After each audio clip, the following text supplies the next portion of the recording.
नमस्कार, एबीपी गंगा देख रहे हैं आप। मैं अवधेश। प्रदेश प्लस की शुरुआत करते हैं। सबसे पहले बात करेंगे कोरोना की दवा कोरोनिल, जिसे लॉन्च करने के बाद विवादों में घिरे पतंजलि योगपीठ के संस्थापक और योग गुरु बाबा रामदेव के समर्थन में अब अखाड़ा परिषद उतर गया है। साधु संतों की सर्वोच्च संस्था अखिल भारतीय अखाड़ा परिषद ने बाबा रामदेव के आयुर्वेद पर किए गए शोध को सही बताया है। अखिल भारतीय अखाड़ा परिषद के अध्यक्ष महंत नरेंद्र गिरी ने कहा है कि आयुर्वेद हमारी प्राचीन चिकित्सा पद्धति रही है और बाबा रामदेव के साथ ही पतंजलि योगपीठ के महामंत्री बालकृष्ण ने अपनी टीम के साथ रिसर्च करके ही कोरोना की बीमारी से लड़ने के लिए इम्यूनिटी बूस्टर दवा कोरोनिल तैयार की है। उन्होंने कहा कि बाबा रामदेव की ओर से तैयार दवा पूरी तरह से राष्ट्रहित में है, इसलिए इसके समर्थन में पूरा संत समाज खड़ा हुआ है। तो अखाड़ा परिषद अब बाबा रामदेव के समर्थन में आ गया है और यह कहा गया है कि बाबा रामदेव ने और बालकृष्ण ने पूरे रिसर्च किए हैं आयुर्वेद पर और उनके शोध को सही अखाड़ा परिषद ने बताया।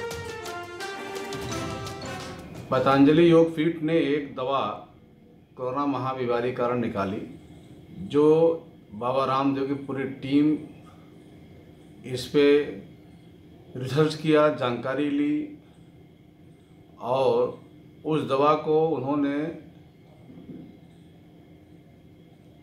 दावे के साथ कहा कि यह दवा कोरोना महाबीमारी के लिए लाभदायक रहेगी। कोई टेक्निकल समस्या हो, कोई मेडिकल समस्या हो तो ठीक है, लेकिन किसी और कारणवश इस दवा का विरोध करना उचित नहीं है।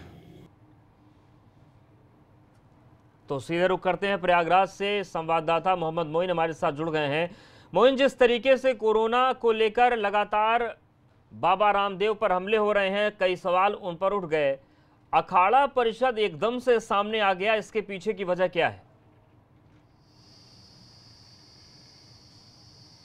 जी बिल्कुल, साफ तौर पर कहा जा सकता है कि मुश्किल दौर में जो है बाबा रामदेव को एक राहत मिली है, क्योंकि अखाड़ा परिषद साधु संतों की सबसे बड़ी संस्था है।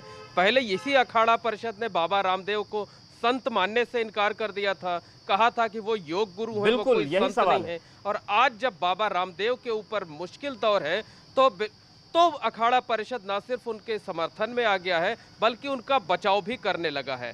तो कहीं ना कहीं ये मामला जो है बाबा रामदेव की बूटी पर जो बवाल मचा हुआ है, वो कहीं ना कहीं अब सियासी उसमें उलझता जा रहा है, लामबंदी होती जा रही है। हालांकि अखाड़ा परिषद ने दावा जरूर किया है, समर्थन किया है, लेकिन अपने इस दावे समर्थन के पीछे कोई आधार नहीं दिया है। दरअसल महंत नरेंद्र गिरी कोई मेडिकल एक्सपर्ट नहीं है, जो उन्होंने इतने दावे से कह दिया कि बाबा रामदेव ने जो दवा बनाई है वो इम्यूनिटी बूस्टर के तौर पे है और कोरोना के लिए फायदेमंद साबित होगी। अभी ये मामला केंद्र सरकार के पाले में बिल्कुल मोइन, कहीं ये वजह तो नहीं है क्योंकि अखाड़ा परिषद के अध्यक्ष महंत नरेंद्र गिरी निरंजनी अखाड़े से ताल्लुक रखते हैं और निरंजनी अखाड़ा लंबे वक्त से इस बात में लगा हुआ है कि जो बालकृष्ण है, महामंत्री हैं पतंजलि योगपीठ के, वो निरंजनी अखाड़े के आचार्य महामंडलेश्वर बन जाएं। कहीं ये वजह तो नहीं है कि अब कोरोनिल को लेकर निरंजनी अखाड़ा या फिर निरंजनी अखाड़े से अखाड़ा परिषद का अध्यक्ष महंत नरेंद्र गिरी समर्थन में आ गए? देखिए, जो महंत नरेंद्र गिरी हैं उनके बाबा रामदेव से काफी घनिष्ठ संबंध है, नजदीकी रिश्ते हैं, दोस्ती है, और उसी दोस्ती की वजह से महंत नरेंद्र गिरी, जो कि अखिल भारतीय अखाड़ा परिषद के अध्यक्ष हैं, वो खुलकर बाबा रामदेव के समर्थन में आए हैं। और इसी मित्रता की वजह से ही पिछले कुछ महीने पहले उन्होंने ये तय किया था कि जो आचार्य बालकृष्ण हैं उनको निरंजनी अखाड़े का महामंडलेश्वर बनाया जाएगा, और ये महामंडलेश्वर की पदवी अगले साल हरिद्वार में जो कुंभ का आयोजन होने जा रहा है उसमें निरंजनी अखाड़ा दिया जाएगा। तो साफ तौर पर कहा जा सकता है कि नरेंद्र गिरी का जो दावा है, जो समर्थन है, उसके पीछे आधार भले ना हो, लेकिन संबंध है, व्यक्तिगत संबंध है। और इस चूंकि बाबा रामदेव के लाखों करोड़ों फॉलोअर्स हैं, तो अखाड़ा परिषद भी ये चाहता होगा कि कम से कम उन समर्थकों की सहानुभूति बटोरी जाए, उनकी हमदर्दी ली जाए। इसी वजह से महंत बिल्कुल, और सवाल ये भी मोइन उठता है कि अध्यक्ष के तौर पर भले ही महंत नरेंद्र गिरी ने समर्थन कर दिया, लेकिन सवाल ये है कि क्या ये बयान देने से पहले उन्होंने 13 अखाड़ों के साथ बैठक कि क्या सभी अखाड़ों का मन है या फिर केवल ये अखाड़ा परिषद के अध्यक्ष की बात है। शुक्रिया आपका जानकारी और अपडेट्स को देने के लिए। उत्तर प्रदेश में कोरोना के 60 नए मरीज सामने आ गए हैं। बाराबंकी में 30, लखनऊ में 14 नए केस मिले। बरेली में भी कोरोना के 48 नए मरीज मिले हैं। आगरा में 14 नए कोरोना मरीज मिले हैं और यूपी में अब तक 24,056 संक्रमित हैं। 6,709 एक्टिव केस बने हुए हैं। तो ये इस वक्त की बड़ी खबर। यूपी का जो कोरोना अपडेट है उसमें 60 नए मरीज आ गए हैं नए। बाराबंकी में 30 नए मरीज मिले। लखनऊ में 14 नए केस मिले हैं। बरेली में भी कोरोना के 48 नए मरीज मिल चुके हैं। आगरा में 14 नए कोरोना मरीज मिले। यूपी में अब तक 24,056 संक्रमित हैं और 6,709 एक्टिव केस उत्तर प्रदेश में इस वक्त हैं। तो लगातार आंकड़े बढ़ रहे हैं और आंकड़ों के साथ चिंताएं भी बढ़ रही हैं। आगरा में हालांकि काफ़ी हद तक मामले कम हुए हैं, लेकिन बाराबंकी में 30 और बरेली में कोरोना के 48 नए मरीज मिले हैं। लखनऊ में भी 14 केस मिल चुके हैं। और अगर हम कुल केसेस की बात करें उत्तर प्रदेश की तो 24,056 है, जबकि एक्टिव केसेस 6,709 है।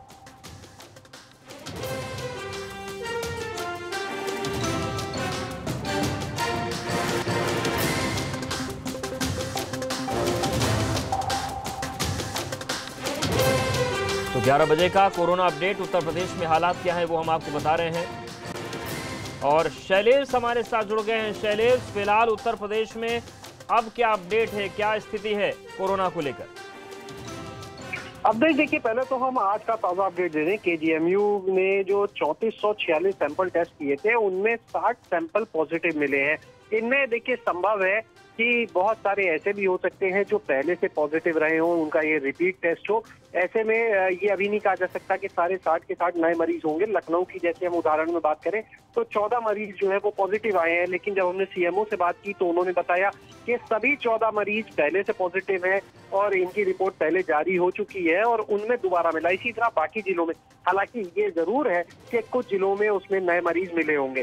पूरे प्रदेश की अगर हम बात करें तो 24,000 से ज्यादा अब तक मरीज जो है वो उत्तर प्रदेश में आ चुके हैं।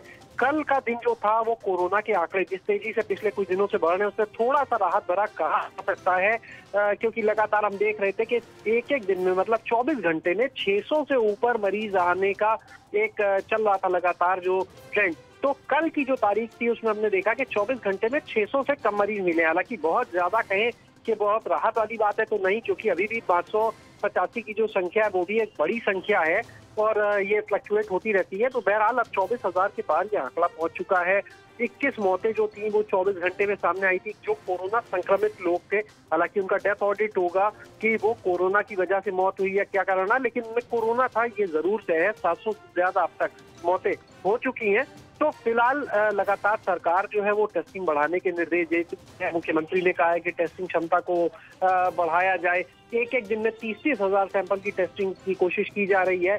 25,000 तक यहाँ पर पहुंच भी चुके हैं ये लोग, लेकिन देखना होगा कब तक ये क्षमता बढ़ती है और जिस तेजी से केस आ रहे हैं तो चिंता का विषय तो है ही। बिल्कुल चिंता का विषय है, क्योंकि लगातार जो केस बढ़ रहे हैं उसको लेकर फिर व्यवस्थाओं पर भी बोझ बढ़ता है। शुक्रिया आपका जानकारी और अपडेट्स को देने के लिए। कोरोना पर सीएम योगी का नया एक्शन प्लान आया है। दिल्ली से जुड़े 6 जिलों में युद्धस्तर पर अभियान चलेगा।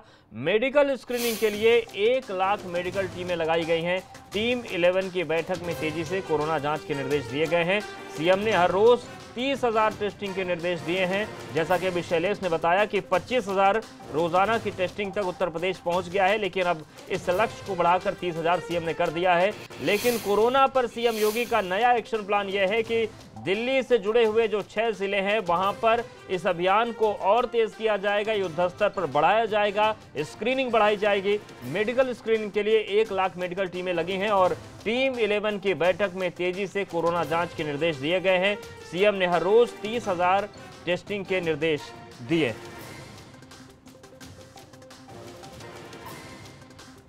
तो दिल्ली से जो जुड़े हुए जिले हैं वहां पर अब ज्यादा तेजी के साथ स्क्रीनिंग होगी और हालात को देखा जाएगा।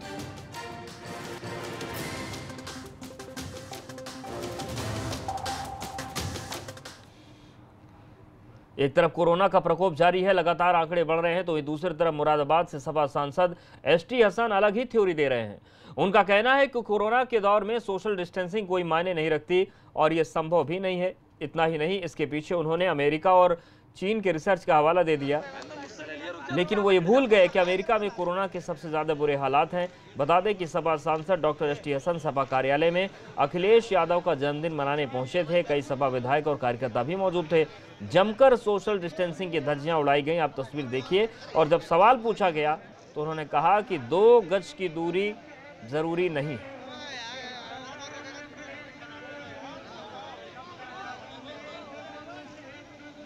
ये हमारे कार्यकर्ताओं का जोश और खरोश है, जो इस वक्त कोविड-19 चलते हुए हम सोशल डिस्टेंसिंग अगर नहीं भी कर पा रहे हैं तो सबके मास्क लगे हुए हैं और प्रैक्टिकली सोशल डिस्टेंसिंग इस वक्त पूरी दुनिया में नहीं हो पा रहा है। प्रैक्टिकली आप कहीं भी देख लें, ये भी रिसर्च हो चुकी है कि सोशल डिस्टेंसिंग की कोई इम्पोर्टेंस भी नहीं है। ये रिसर्च हो चुकी है, ये चाइना ने भी रिपोर्ट दी है और अमेरिका ने भी दी है। और उत्तर प्रदेश में फर्जी शिक्षकों पर एसटीएफ का बड़ा खुलासा। फर्जी शिक्षकों की भर्ती पर आईजी एसटीएफ अमिताभ यश बोले, फर्जी शिक्षकों ने पैन कार्ड का इस्तेमाल किया है। तो ये एक नया अपडेट सामने आया है। उत्तर प्रदेश में फर्जी शिक्षकों के मामले पर यह बड़ा खुलासा एसटीएफ ने किया। फर्जी शिक्षकों की भर्ती पर बोले आईजी एसटीएफ अमिताभ यश, फर्जी शिक्षकों ने पैन कार्ड का इस्तेमाल किया है।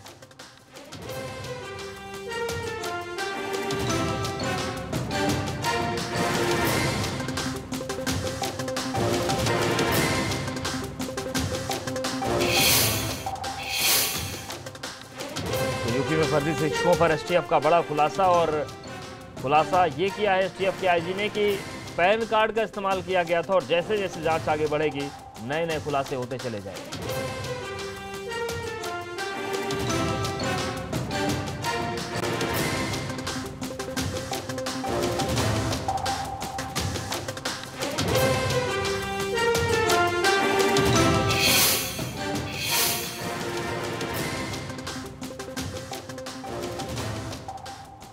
जांच की थी जो अन्य लोगों के सर्टिफिकेट्स पर फेक आइडेंटिटी पर नौकरी कर रहे थे। ऐसे लोगों ने जो ओरिजिनल व्यक्ति है जिसके सर्टिफिकेट्स का इन्होंने इस्तेमाल किया है नौकरी करने के लिए, उसके पैन कार्ड का भी इस्तेमाल किया था।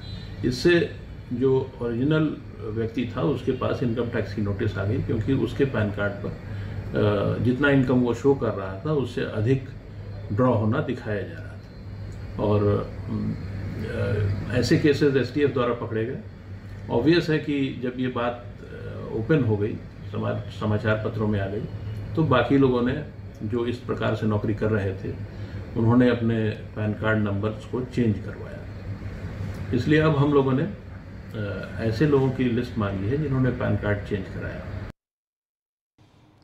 और एक बार फिर से रुख करते हैं मुरादाबाद का, जहां पर अखिलेश यादव का जन्मदिन मनाया सांसद एसटी हसन ने, लेकिन सोशल डिस्टेंसिंग की वहां पर धज्जियां उड़ गईं। और जब उनसे सवाल किया गया कि आखिर ऐसा क्यों कोरोना प्रोटोकॉल का पालन नहीं हुआ, तो सांसद जी कहते हैं कि अमेरिका और चीन का रिसर्च है कि 2 गज की दूरी जो है वो ज़रूरी है ही नहीं। और हालात आप देखिए, जिन्हें जिम्मेदारी निभानी चाहिए, जिनके पार्टी के नेता कोरोना पर लंबी लंबी बड़ी बड़ी बातें कह रहे हैं, उनके सांसद कहते हैं कि 2 गज की दूरी ज़रूरी नहीं है, सोशल डिस्टेंसिंग का कोई मतलब नहीं है। और ये वही लोग हैं जो कोरोना पर सरकार को कोसते ज़रूर हैं, लेकिन जब अपनी जिम्मेदारी निभाने की बारी आती है तब इन्हें चीन और अमेरिका के उन रिसर्च का हवाला याद आ जाता है जो रिसर्च हुए ही नहीं। उबैदुर रहमान हमारे साथ जुड़ गए हैं। उबैदुर रहमान, जिस तरीके की तस्वीरें दिखी हैं, अखिलेश यादव का जन्मदिन मना रहे हैं, समाजवादी पार्टी बहुत मुखर है कि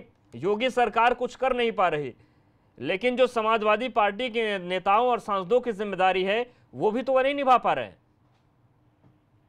देखिए, आपने सही कहा। डॉक्टर एसटी हसन, सैयद तुफैल हसन जो हैं वो खुद सर्जन हैं और हमेशा इस तरह की चीज़ों का समर्थन करते रहे हैं कि सोशल डिस्टेंसिंग होनी चाहिए, लॉकडाउन बढ़ना चाहिए। लेकिन कल क्योंकि समाजवादी पार्टी के जिला कार्यालय पर समाजवादी के विधायक, नेता और कार्यकर्ता जमा थे और अखिलेश यादव का जन्मदिन का केक काटते समय जो सोशल डिस्टेंसिंग की धज्जियां उड़ाई गई, उस वक्त वो अपने कार्यकर्ताओं और नेताओं का बचाव करने में इतने व्यस्त हो गए कि उनको यही नहीं पता कि वो क्या कह रहे हैं और क्या दलील वो दे रहे हैं। सोशल डिस्टेंसिंग का कोई महत्व नहीं है, डॉक्टर एस टी हसन ये बोल गए। हालांकि उनको बचाव करना चाहिए था, उनको कहना चाहिए था कि कार्यकर्ताओं की गलती है, सोशल डिस्टेंसिंग मेंटेन होनी चाहिए, लेकिन खुद एक डॉक्टर होते हुए, सर्जन होते हुए और सांसद होते हुए जो जिम्मेदारी थी उनकी वो नहीं निभाई, बल्कि अपने कार्यकर्ताओं के गलत तरीके को बचाव करने के लिए खुद ही अब जो है सवालों के घेरे में है। और उनका ये बयान आगे समाजवादी पार्टी के लिए भी मुश्किल बनेगा, क्योंकि वो खुद जो समाजवादी पार्टी के नेता हैं वो कह रहे हैं कि सरकार कुछ कर नहीं पा रही। हमारे साथ बीजेपी प्रवक्ता आलोक अवस्थी जुड़ गए हैं। आलोक जी, जिस तरीके से कोरोना काल चल रहा है, कल अखिलेश यादव का जन्मदिन था, सांसद एसटी हसन ने केक काटा, लेकिन सोशल डिस्टेंसिंग पर जब सवाल पूछा गया वो तो कह रहे हैं कि 2 गज दूरी जरूरी ही नहीं है। देखिए, ये बहुत ही गैर जिम्मेदाराना उनका आचरण है। वो सांसद है स्वयं, उनकी जिम्मेदारी इसमें ज्यादा बन जाती है, क्योंकि उनको देख करके कई लोग और प्रेरणा लेते होंगे उनके क्षेत्र से। उनको सोशल डिस्टेंसिंग का तो पता है कि सोशल डिस्टेंसिंग की छूत की बीमारी है कोरोना, और कोरोना का अभी कोई क्योर नहीं है, अभी बीमारी की कोई दवाई नहीं है। हम खाली सोशल डिस्टेंसिंग से और अपने को भीड़ से दूर रख करके ही इसमें हम बच सकते हैं। तो ये बहुत ही गैर जिम्मेदार उनके सांसद का जो है ये कार्य है, और इसके मैं भरपूर और घनघोर निंदा करता हूं। और समाजवादी पार्टी के अध्यक्ष से मैं कहता हूं कि वो अपने सांसदों को, अपने लोगों को समझावें कि ठीक है, ये बहुत अच्छी बात है आलोक अवस्थी जी, लेकिन ठीक ऐसा ही बयान कौशाम्बी से सांसद विनोद सोनकर जी ने भी दिया था। उनसे जब पूछा गया था, एक उन्होंने कार्यक्रम रखा था सम्मान समारोह, जब पूछा गया कि सोशल डिस्टेंसिंग क्यों नहीं है, तो उन्होंने कहा कि सार्वजनिक कार्यक्रमों में सोशल डिस्टेंसिंग नहीं अपनाई जाती। तो सोच तो समाजवादी सांसद हो चाहे बीजेपी सांसद हो एक जैसी है। देखिए, सीधी सी बात यह है, मैं उनके कत्ते से भी जो है समर्थन नहीं करता, क्योंकि जब सरकार ने ये नियम लगा रखा है कि कोई भी इस तरह को धरना नहीं करेगा, प्रदर्शन नहीं करेगा, सोशल मीटिंग नहीं करेगा, हर तरह के कार्यक्रमों में जब रोक लगी हुई है, तो इस तरह के भी नहीं है कि जब वो जनप्रतिनिधि अगर सही से जनप्रतिनिधि अगर ढंग से अपना आचरण नहीं करेंगे तो हमारी जनता को क्या मैसेज देंगे। तो ये सरासर जो है ये सांसद समाजवादी पार्टी के, उनको इस बात के लिए जनता से माफी मांगनी चाहिए, बल्कि उनको प्रेरणा देनी चाहिए अपने और लोगों को किस तरह की हरकत दोबारा से ना होने पाए। मतलब आप ये कह रहे हैं कि एसटी हसन साहब और विनोद सोनकर जी दोनों एक बार माफी मांगे जनता से। निश्चित बात है कि जो भी कोविड-19 के प्रोटोकॉल का पालन नहीं कर रहा है, उसको जनता के प्रति उसकी जवाबदेही आनी चाहिए, क्योंकि कोविड-19 का जो प्रोटोकॉल है, हमारे प्रधानमंत्री, हमारे मुख्यमंत्री योगी आदित्यनाथ बराबर लड़ाई लड़ रहे हैं, जनता के सहयोग से ये लड़ाई लड़ी जा रही है। कितना जन जागरण कर रहे हैं, कितने हमारे कोरोना वॉरियर मैदान में इसमें जो है लगे हुए हैं, दिन रात एक की वो 4 महीने से ऊपर हो रहा है इसमें लड़ते हुए। और इस तरह का बेहुदा और बेढंगा जो कार्य एसटी हसन कर रहे हैं, इनको बाज आना चाहिए था। मैं तो साफ साफ कहूंगा इसमें अखिलेश यादव को आना चाहिए और अपने सांसदों विधायकों से कहना चाहिए कम से कम जो कोरोना में आप सहायता नहीं कर सकते तो कम से कम उसको बिगाड़िए नहीं। बिल्कुल, लेकिन सवाल आलोक अवस्थी जी ये भी है कि प्रशासन काम कर रहा है, सरकार काम कर रही है, लेकिन कुछ जिम्मेदार लोग अगर इस तरीके की हरकत करेंगे तो फिर कैसे चीज़ें बेहतर होंगी, उनको समझाएगा कौन? जनता तो समझा नहीं सकती। जनता तो बस हाथ जोड़ने लायक तब तक होती जब तक वोट देना होता है, उसके बाद फिर जनता की हैसियत क्या? देखिए, इसमें प्रशासन अपनी कार्रवाई करता है। इससे पहले भी आपने देखा था कि जो भी कोविड-19 का को दफा 144 लगी हुई हर जगह पे, अगर कोविड-19 बढ़ाने में कोई भी सहायता करेगा तो उसके खिलाफ कानूनी कार्रवाई भी एक हथियार है। लेकिन मेरा एक सोचना है कि जनप्रतिनिधि जनता के द्वारा चुने जाते हैं, उनकी जिम्मेदारी ज्यादा बड़ी होती है, उन्हें अपने आचरण में सही शुद्धता ले आनी चाहिए। इस तरह का बेढंगा। शुक्रिया आलोक अवस्थी जी, और उम्मीद की जाती है कि जो जनप्रतिनिधि हैं उनको अपनी जिम्मेदारियों का एहसास होगा।